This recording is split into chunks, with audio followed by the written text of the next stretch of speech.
Frantic calls for help from a secure location. New video from the 2020 attack on the Capitol are giving us a view of leaders in action we have never seen before. And I have to tell you, those videos were just surreal to watch. The House committee investigating January 6th released them during a hearing this afternoon. And the videos show House Speaker Nancy Pelosi and other lawmakers begging the leaders of D.C., Maryland, and Virginia for help.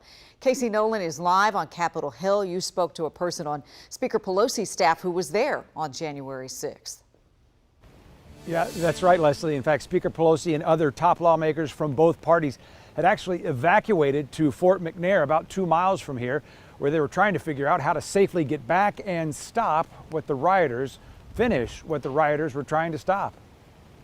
Unless we get more munitions, we're not going to be able to hold. As rioters breached the Capitol on January 6th, We're gaining access into the Capitol. newly released footage from the committee investigating that day shows lawmakers evacuating We have got to finish the proceeding. and trying to regain control of the building to protect the democracy it represents. Well, I'm going to call the mayor of Washington, D.C. This video was shot by Speaker Pelosi's daughter, who is a documentary filmmaker. Hi, Governor. This is Nancy. It shows her and other lawmakers reaching out for help from D.C. police I'm just talking to Governor Northam. and the National Guard in both Maryland and Virginia. It's still sometimes too much for me. Shane Smith was on Pelosi's staff at the time. Thursday was his first look at this video of his former boss searching for help as rioters searched for her. My initial thought is, thank God it was her. A true masterclass in what leadership in crisis moments and in crisis looks like. The through line that you see through that video is it was all about finishing the job, finishing the work, certifying the election, because that's what the American people were owed, but also what the survival of democracy was owed.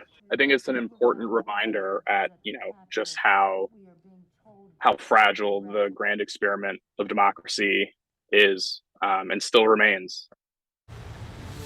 The other big headline today, the January 6th committee subpoenaed former President Donald Trump to testify before Congress about his role in the attack on the Capitol. The committee, though, doesn't have much time to try to enforce that subpoena. Their authority runs out with this Congress. Send it back to you in the studio. Every bit of that video takes us back to January 6th and reminds us just how close we came to potentially having something even more horrible occur. Thank you, Casey.